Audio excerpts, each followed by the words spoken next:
कहानी है एक ऐसे पिता और पुत्र की जिनके बीच स्वाभिमान की एक बहुत ऊंची दीवार खड़ी थी।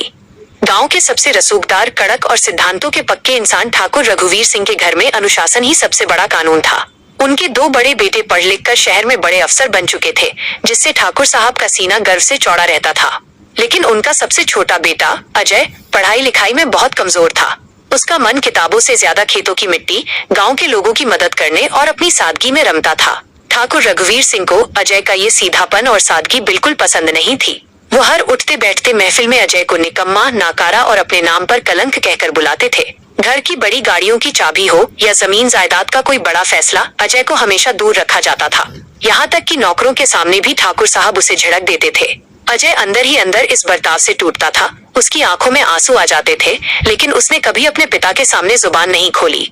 वो चुपचाप उनके गुस्से को पी जाता और सुबह उठकर फिर से उनके पैर छूकर आशीर्वाद लेता था। दोस्तों, यहाँ कहानी में जो गहरा ठहराव और शांति आप देख रहे हैं, उसे आप तक पहुँचाने के लिए हमने इस वीडियो में विशेष रूप से असली और ओरिजिनल विजुअल्स का इस्तेमाल किया है। इन दृश्यों में आपको जो सुंदर पेड़, हरे भरे पत्ते, पौधे और रंग बिरंगे फूल दिखाई दे रहे हैं, वे प्रकृति, नेचर के माध्यम से इंसानी जीवन के जज्बातों को दर्शाते हैं। जैसे एक पौधा धूप और तूफान सहकर भी मुस्कुराता है, वैसे ही अजय का जीवन भी था। अब कहानी में एक नया मोड़ तब आता है जब गांव के ही एक बेहद संभ्रांत और पढ़े लिखे परिवार की बेटी नेहा शहर से अपनी पढ़ाई पूरी करके वापस लौटती है। नेहा बहुत ही सुलझी हुई और ऊंचे विचारों वाली लड़की थी। उसने गांव में रहते हुए अजय के इस सीधेपन, उसकी ईमानदारी और बिना किसी स्वार्थ के लोगों की मदद करने के जज्बे को बहुत करीब से देखा था। जहां पूरी दुनिया अजय को नाकारा समझती थी, वहीं नेहा को अजय के साफ दिल में एक सच्चा और बेहतरीन इंसान नजर आया। धीरे धीरे नेहा अजय को पसंद करने लगी और उसने अपने परिवार के सामने अजय से शादी करने की इच्छा रख दी। जब नेहा के घर वाले ठाकुर रघुवीर सिंह के पास शादी का प्रस्ताव लेकर पहुंचे, तो ठाकुर साहब आग बबूला हो गए। उन्होंने साफ मना कर दिया, लेकिन नेहा अपने फैसले पर अडिग थी। हालात कुछ ऐसे बने, कुछ गलतफहमियां और पारिवारिक परिस्थितियां ऐसी उलझी कि अजय और नेहा को मंदिर में जाकर शादी करनी पड़ी। जब ये खबर ठाकुर रघुवीर सिंह तक पहुंची, तो उन्होंने उसी वक्त पूरे गांव के सामने ऐलान कर दिया कि आज से अजय उनके लिए मर चुका है। उन्होंने अजय से सारे रिश्ते तोड़ दिए और उसे अपनी उस आलीशान हवेली से सिर्फ एक जोड़ी कपड़े में बाहर निकाल दिया। घर से बेदखल होने के बाद अजय के पास सिर छुपाने के लिए छत तक नहीं थी। वो अपनी नवविवाहित पत्नी नेहा को लेकर शहर चला आया, जहां उसने एक बेहद तंग और छोटे से किराए के कमरे से अपनी नई जिंदगी की शुरुआत की। अजय ने बिना किसी शर्म के शहर के बस स्टैंड और रेलवे स्टेशन पर कुली का काम करना शुरू कर दिया। बोरियां ढोई और कड़ी मजदूरी की। यहाँ नेहा उसका हौसला बनी। उसने एक दिन अजय का हाथ थामा और कहा कि हमें रोना नहीं है, बल्कि बाबूजी के उस फैसले को गलत साबित करना है। नेहा ने अजय को हिम्मत दी और खुद आगे की देश की सबसे बड़ी प्रशासनिक परीक्षा की तैयारी में जुट गई। अजय ने अपनी पत्नी के इस सपने को अपना सब कुछ मान लिया। वो 24-24 घंटे काम करता ताकि नेहा की पढ़ाई और घर के खर्च में कोई कमी ना आए।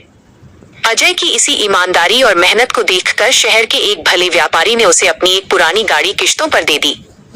अजय ने उसे चलाना शुरू किया और धीरे धीरे अपनी लगन से 1 से 2 और 2 से 4 गाड़ियां कर ली। उसने अपनी एक छोटी सी ट्रांसपोर्ट कंपनी खड़ी कर ली। वक्त का पहिया घूमा और सालों की ये तपस्या आखिरकार रंग लाई। एक तरफ नेहा ने अपनी मेहनत से सिविल सर्विसेज की परीक्षा पास कर ली और वो उसी जिले की नई जिला अधिकारी यानी डीएम बनकर लौटी।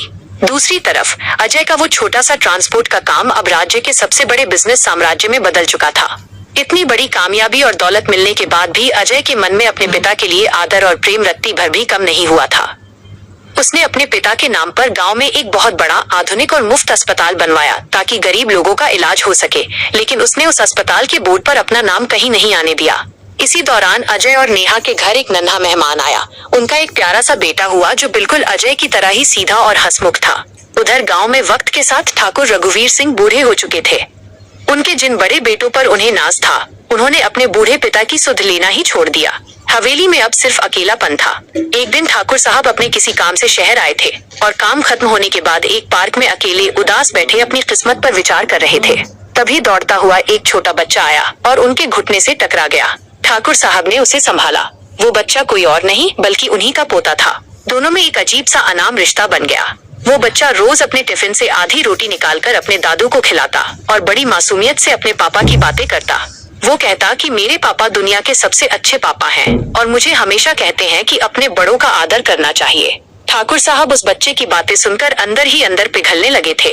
कहानी का सबसे बड़ा और भावुक मोड़ तब आता है जब एक दोपहर पार्क में बैठे बैठे अचानक ठाकुर रघुवीर सिंह के सीने में तेज दर्द उठता है। उन्हें दिल का दौरा पड़ता है और वो वहीं बेहोश होकर गिर जाते हैं। वो छोटा बच्चा रोता हुआ भागता है और अपने पापा को फोन करता है। अजय बिना एक पल गवाए मौके पर पहुंचता है और अपने पिता को एम्बुलेंस में डालकर सीधे उसी अस्पताल ले जाता है जो उसने अपने पिता के नाम पर बनवाया था। कुछ घंटों के बाद डॉक्टर बाहर आते हैं और कहते हैं कि ठाकुर साहब अब खतरे से बाहर हैं। जब ठाकुर रघुवीर सिंह को होश आता है तो वो खुद को एक बेहद आलीशान केबिन में पाते हैं।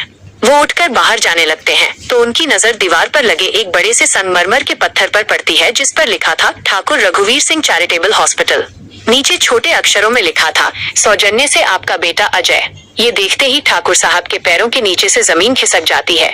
उसी वक्त कमरे का दरवाजा खुलता है और अजय अपनी पत्नी नेहा और उसी छोटे बच्चे के साथ अंदर आता है।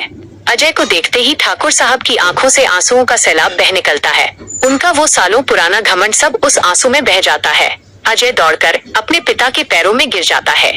ठाकुर रघुवीर सिंह इस बार उसे पैर छूने नहीं देते बल्कि उसे खींचकर अपने सीने से लगा लेते हैं। वो रोते हुए कहते हैं कि मुझे माफ कर दे मेरे बच्चे, जिसे मैं निकम्मा समझता रहा। वही आज मेरे वंश का असली चिराग निकला। पिता और पुत्र का ये महामिलन देखकर वहाँ मौजूद हर शख्स की आंखें नम हो जाती हैं। तो मेरे प्यारे दोस्तों, अजय की ये पूरी लाइफ जर्नी और इस वीडियो में दिखाए गए हमारे ये प्राकृतिक दृश्य, पेड़ पौधे और फूल हमें जीवन का एक बहुत बड़ा मोटिवेशन देते हैं। हमारा ये चैनल हमेशा आपके लिए ऐसी ही प्रेरणादायक कहानियां लेकर आता है ताकि आपके भीतर पर्सनालिटी डेवलपमेंट यानी व्यक्तित्व विकास की एक नई अलग जाग सके। व्यक्तित्व विकास का असली मतलब बाहरी चकाचौंध नहीं, बल्कि विपरीत परिस्थितियों में भी अजय की तरह धैर्य रखना, अपने बड़ों का सम्मान करना और अपनी मेहनत से अपनी किस्मत को खुद बदलना है। अगर इस कहानी ने आपके दिल को छुआ हो और आपको आगे बढ़ने की प्रेरणा दी हो तो चैनल को जरूर सपोर्ट करें। मिलते हैं अगली वीडियो में, तब तक सीखते रहिए और अपने व्यक्तित्व को निखारते रहिए।